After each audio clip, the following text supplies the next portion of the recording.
एक बार फिर स्वागत है आप सभी का, आप सभी के परिवार पार्थ अकेडमी में। मैं हूं रवि चौधरी और आप सभी भी मेरे साथ पढ़ रहे फाउंडेशन रक्षक बीज। आप सभी जानते हैं पिछली क्लास में हम लोगों ने प्रैक्टिस सेट नंबर 42 को डिस्कस किया था।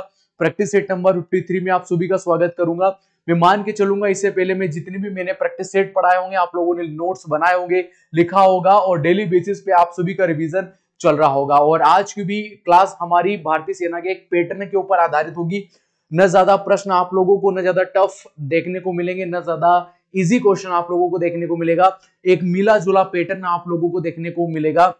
और ये जो पैटर्न में जो मैं सवाल आप लोगों के सामने डेली बेसिस पे जो लाने का प्रयास कर रहा हूं, आप लोग देखिएगा कहीं ना कहीं शायद 53 मेरी ये क्लास चल रही है, तो मुझे पूरा विश्वास है कि जो मैं ऑफलाइन जितनी भी मैंने क्लास ली वहां से तो पूरा आना ही है, लेकिन यहां से भी अगर कुछ भी ऑफलाइन से एक या दो प्रश्न भी अगर भारतीय सेना में जीएस के पोर्शन में यदि बाहर जाते हैं तो मेरी इन क्लासों से मुझे यकीन, पूरा भरोसा है मेरी मेहनत पर कि मुझे देखने को मिलेंगे। बिगर किसी देरी से शुरुआत करेंगे प्रैक्टिस सेट नंबर 53 के पहले क्वेश्चन के साथ में। और पहला क्वेश्चन जो हम लोगों को देखने को मिलेगा वो सवाल इस प्रकार से रहेगा। देखिएगा पैटर्न वही है, आप इस बात को याद रखें। एक फेमस शहर है, इसका नाम है औरंगाबाद, का नाम बदलकर क्या रख दिया गया। ये सवाल आप लोगों से सवाल पूछ लिया गया है। फर्स्ट ऑप्शन देखने को मिलेगा छत्रपति संभाजी नगर यहाँ पर किया गया है, या रानी रानी रानी यहाँ पर या आप लोगों का अहिल्याबाई किया गया है, या फिर छत्रपति शिवाजी महाराज यहाँ पर कर दिया गया है। तो आप सभी जानते हैं अगर ये करंट अफेयर से रिलेटेड एक टॉपिक देखने को मिलता है, प्रमुख नाम प्लेस और उनके जो नाम जो परिवर्तन किए जाते हैं, तो इसका सही सवाल देखने को मिलेगा छत्रपति संभाजी नगर हम लोगों को यहाँ पर देखने को मिलेगा। सो इस बिहाफ पर मैं बोल दूंगा कि ऑप्शन नंबर ए हमारे सवाल का बिल्कुल राइट आंसर यहाँ पर हम लोगों को देखने को मिलता है। काफी डिप्थ में चर्चा करेंगे आगे, बेहद अच्छे शानदार सवाल लेकर आप लोगों के लिए आए। और पहला सवाल, सेकंड क्वेश्चन आप लोगों का है कि चरकुल नृत्य किस राज्य में सेलिब्रेट किया जाएगा। फेस्टिवल से निश्चित मान के आप चलिएगा एक प्रश्न आप लोगों को, चाहे वो जीडी की परीक्षा हो, चाहे वो नर्सिंग हो, चाहे वो टेक्निकल हो, ये जहां जहां जीएस वाला पोर्शन है वहां पर आप लोगों को या तो फोल्क डांस या क्लासिकल डांस या किसी फेस्टिवल से रिलेटेड एक न एक प्रश्न जरूर देखने को मिलेगा। सवाल यही है, चरकुल नृत्य किस राज्य से संबंधित है। अब चरकुल नृत्य के बारे में बोला है, आप सभी जानेंगे कि अगर वो चरकुल नृत्य की जगह अगर झारखंड पूछता तो आप झारखंड का क्या क्या जवाब देते। आप लोग यहाँ पर जवाब देते कि सरहुल झारखंड का है, यहाँ पर बहुत फेमस, और इसके साथ में सोहराय कौन सा हो जाएगा, सोहराय आप लोगों को देखने को मिलेगा, आप लोगों को याद होगा। फिर यहाँ पर छिबिया कौन सा हो जाएगा, बिहार का हो जाएगा छिबिया। छिबिया के बाद यहाँ पर हो जाएगा बदेसिया, कौन सा हो जाएगा, बदेसिया। और बदेसिया के बाद आप लोग याद करेंगे झिझिया, कौन सा हो जाएगा, झिझिया। और झिझिया के बाद में हो जाएगा छऊ, कौन सा हो जाएगा, छऊ हो जाएगा। तो मैंने आप लोगों को और यहां पर बताया झिबिया, ये सॉरी छिपिया है, छिपिया, ठीक है। और यहां पर हो जाएगा विदेशिया, झिझिया और छऊ, ठीक है। और एक आप लोगों का हो जाएगा कर्मा, कौन सा हो जाएगा, कर्मा हो जाएगा। मैं आशा करूंगा आप लोगों को डेली बेसिस पर ये यहाँ पर याद होगा। गुजरात के तो आप लोगों को सबको नृत्य को ही याद होंगे, आप लोगों को यहाँ का हो जाएगा भवई, द मोस्ट इंपोर्टेंट हो जाएगा भवई। और एक पनिकारी, कौन सा हो जाएगा, भवई के बाद पनिहारी, सॉरी हो जाएगा पनिहारी। ये आप लोगों का भवई हो जाएगा। और भवई होने के बाद आप लोगों को ये याद रखना है कि पनिहारी। और पनिहारी के बाद में आप लोग जानते हैं डांडिया, तो यहाँ का फेमस रूप से है ही है। सो ये तो आप लोगों को यहाँ पर याद होगा। अब यहाँ पर आप लोगों को याद, सवाल आप लोगों से पूछा है कि चरकुल नृत्य, और ये चरकुल नृत्य कहाँ पर सेलिब्रेट किया जाता है, कहाँ पर किया जाता है इसको, तो जवाब हो जाएगा इसको आपके उत्तर प्रदेश में किया जाता है। इस बिहाफ पर हम बोल देंगे कि ऑप्शन नंबर सी होगा, वही हमारे सवाल का बिल्कुल राइट यहाँ पर आंसर हम लोगों को देखने को मिलता है। अब इस बात को आप देखिएगा, मैंने झारखंड के दो ही लिखा है, एक प्रकार का सरहुल भी है और सोराय, यहाँ के फेस्टिवल भी है और यहाँ पर क्लासिकल डांस भी है। बिहार का छिबिया, बदेसिया, झिझिया, छऊ और कर्मा।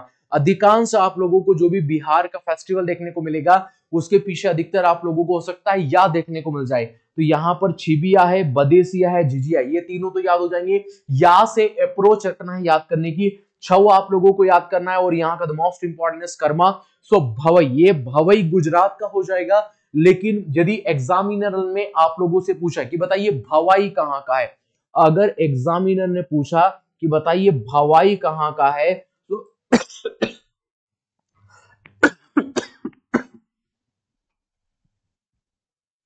यदि आप लोगों से पूछ लिया कि भवाई कहाँ का है, तो ये हो जाएगा हमरो प्यारा राजस्थान। कहाँ का हो जाएगा? राजस्थान का हो जाएगा। लेकिन भवई याद करिएगा, भवई गुजरात का है। बाकी यूपी के बारे में बहुत कुछ पढ़ सकते हैं, लेकिन यूपी का एक चरपुल इस सवाल का राइट आंसर तरफ जाएगा, तो वहां पर थोड़ा सा ध्यान रख लीजिएगा। वरुण युद्ध अभ्यास भारत और किन देश के बीच में यहां पर सेलिब्रेट किया जाएगा? देखो, अगर सवाल पूछा है अगर आप लोगों से वरुण युद्ध अभ्यास, कौन सा? वरुण युद्ध अभ्यास। और वरुण अभ्यास के बारे में यदि आप लोगों से सवाल पूछ लिया है, तो आप लोग तो जवाब दीजिएगा कि ये भारत यहां पर याद हो जाएगा आप लोगों को, भारत व यहां पर क्या हो जाएगा? फ्रांस। क्या हो जाएगा? भारत व फ्रांस के बीच में याद हो जाएगा। वैसे आप लोगों को याद रखना पड़ेगा। अगर सवाल पूछ लिया किरण युद्ध अभ्यास, कौन सा युद्ध अभ्यास, मैं यहां पर सही तरीके से लिखने का प्रयास करूंगा। क्वेश्चन यहां पर हो जाएगा किरण युद्ध अभ्यास। सो यहां पर हो जाएगा किरण युद्ध अभ्यास। कौन सा हो जाएगा? किरण अभ्यास। वो हालांकि युद्ध अभ्यास है। सो आप लोग यहां पर याद कर लीजिएगा कि ये भी भारत किसके बीच में? भारत और नेपाल के बीच में यह युद्ध अभ्यास यहां पर किया जाता है। आप लोगों को याद होगा अच्छे तरीके से। अगर सवाल आप लोगों से सवाल पूछ लेगा यहां पर सिट मैक्स, बहुत ज्यादा है ये, सिट मैक्स है, सिट मैक्स युद्ध अभ्यास मोस्ट इंपॉर्टेंट है। सिट मैक्स के बारे में आप लोगों को याद होना चाहिएगा कि यह सिंगापुर को कहां का हो जाएगा? सिंगापुर का हो जाएगा। फिर इसके बाद भारत इसमें शामिल होता है, और इसमें थाईलैंड, कौन सा हो जाएगा? थाईलैंड शामिल हो जाएगा। ये सब यहाँ पर सिट मैक्स यहाँ पर करते हैं, आप लोगों को याद होगा। और फिर इसके बाद में आप लोगों को याद हो जाएगा कि मित्र युद्ध अभ्यास, कौन सा हो जाएगा? मित्र अभ्यास हो जाएगा। और आप सभी जानते हैं कि ये भारत और किसके बीच में है? भारत व श्रीलंका के बीच में यह युद्ध अभ्यास किया जाए। आई होप सो कि आप लोग इनको लिख रहे होंगे। और अगर इसके बाद पूछेगा धर्म गार्जियन, कौन सा हो जाएगा? धर्म गार्जियन युद्ध अभ्यास कहां से हो जाएगा? सो ये धर्म गार्जियन आप लोगों को याद होना चाहिएगा कि ये धर्म गार्जियन भारत किसके बीच में हो जाएगा? भारत व जापान के बीच में आप लोगों को ये धर्म गार्जियन युद्ध अभ्यास यहां पर देखने को मिलेगा। सो ऑप्शन नंबर ए पर जाऊंगा, मेरे सवाल का बिल्कुल राइट आंसर होगा। ए को याद कर लीजिएगा, एकूवेरिन। कौन सा युद्ध हो जाएगा? एकूवेरिन युद्ध अभ्यास। एकूवेरिन युद्ध अभ्यास। और एकूवेरिन युद्ध अभ्यास कहाँ का हो जाएगा? ये हो जाएगा भारत किसके बीच में? भारत और इस मालदीव के बीच में युद्ध अभ्यास हम लोगों को ये देखने को मिलेगा। मैं आशा करूंगा आप लोगों को याद होगा। ये 5-6 युद्ध अभ्यास मैंने आप लोगों को लिखा है, इससे ज्यादा नहीं लिखा है। सो ऑप्शन नंबर ए हमारे सवाल का बिल्कुल यहाँ पर राइट आंसर देखने को मिलेगा। चलिएगा, और अगर एक बात तो मैंने पहले ही आपको वो क्लियर कर दिया है, अगर क्लास अच्छी लग रही, अच्छी लगने से मतलब नहीं है, आपके निरंतर जो अभ्यास की जो श्रृंखला है, जो जिस श्रृंखला में आपका अभ्यास हो रहा है, आप लोग मॉक टेस्ट भी लगा रहे होंगे, और मॉक टेस्ट में यदि आप लोगों के नंबर इंक्रीज हो रहे, यदि बढ़ रहे हैं, तो कहीं ना कहीं इन क्लास का महत्व आपके जीवन में प्रभाव डाल रहा है। तो इन क्लास को जरूर लाइक कर दीजिएगा। और चैनल पर अगर फर्स्ट टाइम तो अब आया नहीं होंगे, जो भी आया होगा वो सब्सक्राइब कर लेगा, नोटिफिकेशन आपके पास में जल्दी से पहुंच पाए। बेल आइकन आप लोगों को दिया गया है, अगर कर सकते हो तो ठीक है, अगर नहीं कर सकते हो तो बहुत बढ़िया बेटा, इधर फिर पढ़ो। 2011 के अनुसार केंद्र शासित प्रदेश में लिंगानुपात सबसे अधिक रहा। क्या बात है, कहां पर लिंगानुपात सबसे ज्यादा रहा? नो डाउट आप सभी जानते हैं लक्षद्वीप देखने को मिलेगा या पुदुचेरी। सवाल का राइट आंसर हो जाएगा यहाँ पर पुदुचेरी, इसीलिए ऑप्शन नंबर डी हमारे सवाल का बिल्कुल राइट आंसर यहाँ पर हो जाएगा। अब मैं जो जनगणना से आप लोगों को समझाने चाह रहा हूं वो आप लोगों को आशा करूंगा कि आप लोगों को याद होगा। देखो, पहली बात समझो कि भारत में पहली बार जनगणना में हिस्ट्री, थोड़ी सी इसके बारे में हिस्ट्री आप लोगों को समझाना चाहूंगा। अगर ये थ्योरी अगर आपके पास में नहीं लिखी होगी, सो प्लीज आप लिखेंगे अपने कॉपी में। अगर आप लोगों से सवाल पूछ लिया गया कि विश्व में सबसे पहली बार जनगणना कहां पर हुई, विश्व में पहली बार हमें व्यवस्थित जनगणना, विश्व में पहली बार व्यवस्थित जो हमें जनगणना की शुरुआत कहां से देखने को मिलेगी, जनगणना की शुरुआत कहां से देखने को मिलेगी, तो जवाब हो जाएगा यूएसए। यूएसए से भारत में सबसे पहले हमें व्यवस्थित जनगणना की शुरुआत देखने को मिलती है। और फिर इसके बाद में जब हम लोग भारत की बात करेंगे कि भारत में जो हम लोगों को यहाँ पर जो जनगणना देखने को मिलेगी, भारत में जो जनगणना देखने को मिलेगी वो 1872 में हम लोगों को पहली बार मेयो, इस समय जो गवर्नर था भारत में मेयो था, किसके समय काल में देखने को मिलेगी, मेयो। आप लोगों को याद होगा, यहां पर बेहद अच्छे तरीके से याद होगा। लेकिन अगर पूछेगा भारत में 10 की जनगणना, भारत में अगर सवाल पूछ लेगा कि भारत में 10 की जनगणना की शुरुआत कब होती है, तो 1881 से यहां पर प्रारंभ होती है। इस समय लॉर्ड रिपन था। कौन था दोस्तों, यहां पर रिपन था। आप लोगों को यहां पर याद होना चाहिएगा। फिर आप लोग देखेंगे जब भारत में 1921 की जनगणना हुई, 1921 की जनगणना हुई, तो यह जो जनगणना था, यह जनगणना को मैं लिख देता हूं, यह जनगणना को इस समय जो रिपोर्ट पेश किया गया था, यह जनगणना को महान विभाजक वर्ष कहा गया। महान विभाजक वर्ष, महान विभाजक वर्ष यहां पर कहा गया। अब यह महान विभाजक वर्ष इसलिए कहा गया क्योंकि हर वर्ष जनसंख्या में बढ़ोतरी देखने को मिलती है, एक परसेंटेज रेट से जनसंख्या बढ़ती है, लेकिन इस वर्ष जनसंख्या हमें यहाँ पर कम देखने को मिली। फिर इसके बाद हमें 1951 की जो जनगणना थी, यह जो जनगणना थी आप लोग जानते हैं, यह जनगणना में हमें महान विस्फोटक वर्ष, हमें महान जो है यहाँ पर विस्फोटक वर्ष हमें यहाँ पर देखने को मिला। यानी जनसंख्या बहुत तेजी से, भारत की जनसंख्या यहाँ पर हमें देखने को मिलती है। आप लोगों को मैं आशा करूंगा आप लोगों को याद होगा। ये बेहद जो है सामान्य बातें हैं जनगणना के बारे में। अब देखो, जब 2011 की जो हम लोगों को यहाँ पर 2011 की जो जनगणना देखने को मिली, 2011 की जनगणना देखने को मिली, इसमें आदर्श वाक्य क्या था, इसमें वाक्य था, आप सभी जानते हैं, हमारी जनगणना क्या था, हमारी जनगणना, आप लोगों को याद होगा, हमारी जनगणना हमारा भविष्य, हमारी जनगणना हमारा भविष्य जो यहाँ पर डिक्लेयर किया गया। मैं आशा करूंगा आप लोगों को याद होगा। और प्रत्येक वर्ष, हालांकि ये तो याद होगा आप लोगों को, हर 10 वर्ष में, प्रत्येक 10 वर्षों में जनगणना का आयोजन यहाँ पर हर वर्ष भारत में किया जाता है। यदि आपसे पूछेगा 2011 की जनगणना कितने चरणों में संपन्न हुई थी, कितने चरणों में यहाँ पर, कितने चरणों में 2011 की जनसंख्या जो है संपन्न हुई थी, तो आप लोगों को याद होना चाहिएगा 2 चरण, 2 चरणों में 2011 की जनगणना यहाँ पर जो संपन्न होती है, आप लोगों को याद होना चाहिएगा। कितनी जनसंख्या दिखाई गई, कितनी जनसंख्या हम लोगों को यहाँ पर देखने को मिलती है, तो 121 CR 121 करोड़ से ज्यादा हम लोगों को यहाँ पर जनसंख्या जो है भारत की यहाँ पर देखने को मिलती है।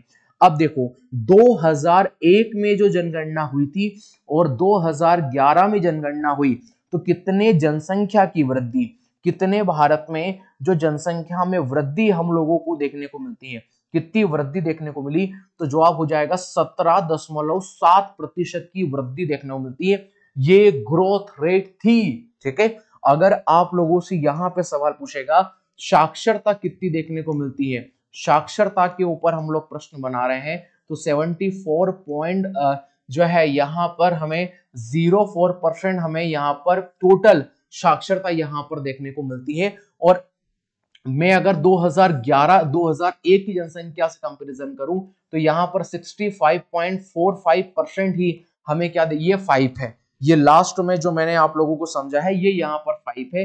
देखो ये यहाँ पर इसको 5 कर लीजिएगा, 65.454% हमें 2011 में यहाँ पर आंकड़ा देखने को मिलेगा। अगर हम लोग बात करेंगे जनसंख्या घनत्व, अगर जनसंख्या जो है घनत्व कितना देखने को मिला, जनसंख्या घनत्व, तो 382 प्रति वर्ग किलोमीटर के बिहाव पर हमें यहाँ पर देखने को मिले। अगर हमें जनसंख्या का लिंगानुपात, जनसंख्या का जो है लिंगानुपात की बात करेगा एग्जामिनर, लिंगानुपात कितना देखने को मिला, सो आई होप सो कि आप लोगों को याद होगा, लिंगानुपात हमें 943 देखने को मिलता है। 1000 पुरुषों पर महिलाओं की जनसंख्या हमें लिंगानुपात यहाँ पर शो करती है। सर्वाधिक लिंगानुपात कहाँ का देखने को मिला होगा, केरल का हमें देखने को मिलेगा, और सबसे कम कहाँ का देखने को मिला, हरियाणा का हम लोगों को यहाँ पर देखने को मिलता है। ये 1084 देखने को मिला है, टोटल 1000 पुरुषों पर देखने को मिला, और 879 महिलाएं सबसे कम हमें 1000 पुरुषों पर सबसे कम हम लोगों को हरियाणा में देखने को मिली। और अगर मैं बात करूंगा यदि जनसंख्या घनत्व, मैं यहाँ पर बात करूंगा कि सर्वाधिक जनसंख्या घनत्व, ये लिख लेना सभी, सर्वाधिक जो है जनसंख्या घनत्व मुझे कहां पर देखने को मिला, मैं बात करूंगा सर्वाधिक, सर्वाधिक मुझे बिहार का देखने को मिलेगा, और सबसे कम मुझे अरुणाचल प्रदेश का, कहां का देखने को मिला, अरुणाचल प्रदेश का जो है मुझे यहाँ पर देखने को मिलता है। ये आप लोगों को यहाँ पर याद होना चाहिएगा। कई बातें मैं यहाँ पर अगर मैं लिख सकता हूं, मैं अगर बाल लिंगानुपात की बात करूंगा कि बाल लिंगानुपात कितना देखने को मिला, बाल लिंगानुपात जो है सर्वाधिक कहाँ का देखने को मिलेगा, तो अरुणाचल प्रदेश, कहाँ का देखने को मिलेगा, अरुणाचल प्रदेश का हम लोगों को यहाँ पर देखने को मिलेगा, और सबसे कम बाल लिंगानुपात हमें हरियाणा का ही यहाँ पर हम लोगों को देखने को मिलता है। ठीक है, ये 872 आप जो है इसको 972 इसको स्वीकार करेंगे, और 840 आप लोगों का हरियाणा हो जाएगा। मैं बहुत मतलब बहुत ज्यादा है इनके ऊपर मैं चर्चा कर सकता हूं, लेकिन मेरा प्रयास है कि अभी अगर आप पढ़ सकते हैं तो इतना ही पढ़े, ठीक है, ज्यादा कंटेंट नहीं है ये। देखिए सवाल नंबर 5 है, क्रिस्टियानो रोनाल्डो किस खेल संबंधित है। अगर कोई क्रिकेट प्रेमी होगा तो बेटा क्रिकेट को छोड़कर और भी कुछ खेल होता है, इसे हम फुटबॉल कहते हैं, ये उसी से संबंधित हम लोगों को यहाँ पर देखने को मिलेगा। आइए सवाल नंबर 6 पर चर्चा करेंगे, और सवाल नंबर 6 हमें देखने को मिलेगा, मंगल पांडे ने किस ब्रिटिश अधिकारी को मारा था। सो पहले बात में ये डिक्लेयर कर देता हूँ, 1857 क्रांति से आप सवाल मान के चलेगा आप लोगों से आएगा। मॉडर्न में मैंने ऑफलाइन पूरा रिवोल्ट इन 1857 पूरा मैंने आपको पढ़ा दिया था। गाय से बनी जो कारतूस था वो एक प्रमुख कारण नहीं था। 1857 क्रांति, सामाजिक धार्मिक कानून, कई प्रकार के कानून थे। अब यहाँ पर इतनी लंबी हम लोग चर्चा नहीं करेंगे। सो यहाँ पर जो लेफ्टिनेंट, ये जो बाघ था, फर नहीं है, ये बाघ था, इसको यहाँ पर मंगल पांडे जी के द्वारा जो यहाँ पर गोली मार दी गई थी। तो आई होप सो आप लोगों को पता होगा, और आपने जिस किसी टीचर से पढ़ा होगा उन्होंने भी आप लोगों को पढ़ाया होगा। आइए सवाल नंबर 7 पर चर्चा करेंगे, भारत का नेपोलियन किसे कहा जाता है। तो ये भारत का नेपोलियन किसे कहा जाता है, यह हमें समुद्रगुप्त को, किसको कहा यहाँ पर कहा गया है, समुद्रगुप्त को कहा गया है। ऑप्शन नंबर बी हम लोग कहेंगे। और सब अब मैं बता भी दूंगा तो कोई आप याद तो रखने वाले हैं नहीं कि प्रयागराज में प्रयागराज प्रशस्ति है। हरिसेन इसके दरबार में एक मंत्री हुआ करते थे जिनका नाम था हरिसेन। हरिसेन ने एक बनाई, इसका नाम था प्रयाग प्रशस्ति। कौन सी जो प्रशस्ति, प्रयाग प्रशस्ति। अब जो प्रशस्तियां होती थी वो राजाओं की तारीफों में जो लिखी जाती थी, तो बहुत ज्यादा ही तारीफ कर दी है, इतने बेटा लड़ा एक भी नहीं आ रहा, बट हमें उसका अब कुछ करना नहीं है। हर्षवर्धन, आप नो डाउट आप सभी जानेंगे कि किसके समय काल में हेनसांग, भारत में कौन आया था, भारत में हेनसांग करके यात्री आया था, नो डाउट आप लोगों को अच्छे तरीके से याद होगा। और चंद्रगुप्त मौर्य, आप लोगों को याद होगा कि मेगास्थनीज, कौन सा शासक, मेगास्थनीज जो है इसके समयकाल में यहाँ पर भारत में आया था, ये आप लोगों को अच्छे तरीके से पता होगा। सो ऑप्शन नंबर बी पर हम लोग जाएंगे, हमारे सवाल का बिल्कुल एक्यूरेट यहाँ पर आंसर देखने को मिलेगा। ये ऑप्शन नंबर बी है, ये चंद्रगुप्त मौर्य, ये मेगास्थनीज है, और यह गुप्त वंश संबंधित है, बट अब मैं ऑफलाइन पढ़ा चुका हूँ, एमसीक्यू फॉर्म में इतना ही बड़ा पाऊंगा आप लोगों को। सवाल नंबर 8, वह प्रधानमंत्री जिनकी मृत्यु भारत के बाहर हुई। और श्रीमती इंदिरा गांधी जी, आप सभी जानेंगे कि इनकी हत्या जो है 1984 में की गई थी। लाल बहादुर शास्त्री, मोरारजी देसाई या फिर जवाहरलाल नेहरू, आप सभी जानते हैं लाल बहादुर शास्त्री। क्या हो जाएगा, Lal Bahadur Shastri. Option number B मेरे होगा, मेरे सवाल का बिल्कुल राइट आंसर होगा। भारत से बाहर एक कंट्री देखने को मिलेगा, उसका नाम है उज्बेकिस्तान, और उसकी कैपिटल है ताशकंद। वहां पर होटल में इनको डेथ पाया गया था, इनकी मृत्यु हुई थी। कारण पता अभी तक भारत सरकार के भी द्वारा ही क्लियर नहीं किया गया है। सो क्वेश्चन नंबर 9 पर आप सभी चर्चा करेंगे, और बेहद सुंदर अच्छा सवाल है, डांडिया भारत के किस राज्य में। ऐसे सरल सवाल भी एक न एक आप लोगों को देखने को मिलेंगे, जिससे आप लोगों का मनोबल बढ़े कि चलो कुछ तो हम लोगों को याद है। ऑप्शन नंबर सी, पर हम लोग जाएंगे जो हमारे सवाल का बिल्कुल राइट आंसर यहाँ पर देखने को मिलेगा। मुझे लगता है पानी आ गया है और लाइट जाने के चांसेस है, जल्दी कर लेंगे। एक्स ट्विटर के वर्तमान सीईओ कौन है? आप सभी जानेंगे मालिक ये ये याकिरानो मालिया का ये पूरा नाम मुझे लगता है गलत लिख दिया गया है। मालिये याकिरानो बिल्कुल सही है, ये आप लोगों को पता होगा, ये इनके प्रमुख वर्तमान में सी है। ऑप्शन नंबर बी हमें देखने को मिलेगा। मार्क जुकरबर्ग आप सभी जानते हैं, फेसबुक, मेटा, व्हाट्सएप वगैरह सब भाई का है। सुंदर पिचाई आप सभी जानते हैं, गूगल के हैं। एलन मस्क ये आपका स्पेस एक्स है, बट जो क्वेश्चन है उस सवाल का right answer option number B होगा। सवाल नंबर 11 पर चलेंगे, मोस्ट इंपॉर्टेंट क्वेश्चन है। लक्ष्य से निम्नलिखित में किस खेल से जुड़े हुए हैं? आप सभी को जानते हैं लक्ष्य सेन क्या टेबल टेनिस से जुड़े हुए हैं, बास्केटबॉल से, बैडमिंटन से या लॉन टेनिस से। नो डाउट ये बैडमिंटन से जुड़े हुए खिलाड़ी है। ऑप्शन नंबर सी हमारे सवाल का बिल्कुल राइट आंसर यहाँ पर हम लोगों को देखने को मिलेगा। सवाल नंबर 12 पर चर्चा करेंगे और सवाल नंबर 12 हमारा इस प्रकार से है, देखिएगा आप सभी। निम्नलिखित में से रेमन मैग्सेसे पुरस्कार 2024 किसे सम्मानित किया गया था? तो यहाँ पर हयाओ मियाजाकी को यहाँ पर सम्मानित किया गया है। तो ऑप्शन नंबर ए हमारे सवाल का बिल्कुल राइट आंसर देखने को मिलेगा। प्रश्न इसी प्रकार से आएंगे, आप विश्वास करिएगा, जो मैं पढ़ा रहा हूं ये मोस्ट इंपॉर्टेंट चीजें हैं, अगर आप पढ़ सकते हैं तो।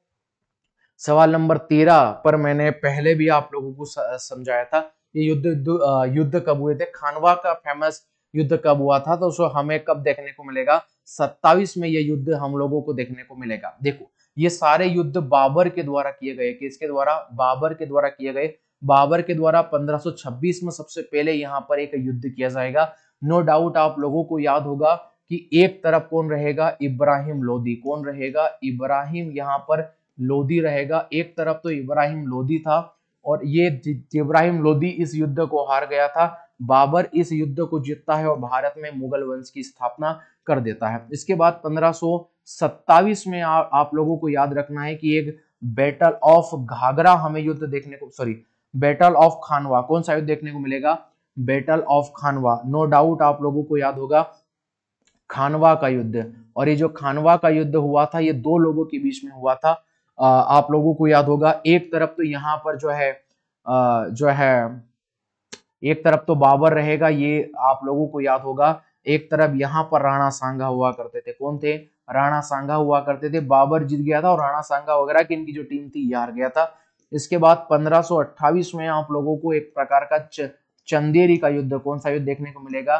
चंदेरी का युद्ध देखने को मिलेगा। दो तरफ, एक तरफ तो मेदनी राय, कौन था? मेदनी राय, और एक तरफ यहाँ पर बाबर ये युद्ध में भाग लिया था। बाबर फिर जीत जाएगा, मेदनी राय फिर यहाँ पर हार जाएगा। तो बट यही राग फिर लास्ट वाला जो है 1529 में बैटल ऑफ घाघरा है। सो ये बाबर की 3 फेमस बैटल है, अगर आप याद कर सकते हो तो बहुत बढ़िया है। मुझे डर है लाइट चली जाएगी इसलिए मैं थोड़ा सा फास्ट हूँ, ठीक है, फिर ये क्लास ही अपलोड नहीं हो पाएगी। हो गया क्या बाबर के बारे में? ठीक है, बाबर के बारे में इतना ही आप लोग पढ़ लू।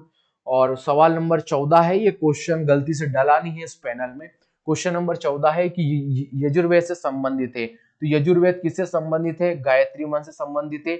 यज्ञ के यहाँ पर या आपके अनुष्ठानों से, जादू और टोना से, या राग से संबंधित है। इस सवाल का जवाब आप सभी को मुझे कमेंट सेक्शन में देना है, ठीक है। सो ये रहा प्रैक्टिस सेट नंबर 53 को आई थिंक मैंने लगता है मैंने डिस्कस किया। आप सभी मेरे साथ जुड़े, आप सभी का धन्यवाद। मिलेंगे प्रैक्टिस सेट नंबर 54 के साथ। लेकिन मैं ये चाह रहा है कि एक करंट अफेयर का टॉपिक जो सीएम और राज्यपाल से एक प्रश्न हम लोगों को परीक्षा में देखने को मिलेगा, वो मैं चाहूंगा आज या कल मैं आप लोगों के साथ में डिस्कस करूं। आप सभी मेरे साथ जुड़े, आप सभी का धन्यवाद। मिलेंगे प्रैक्टिस सेट नंबर 53 के साथ। जब तक के लिए जय हिंद, जय भारत।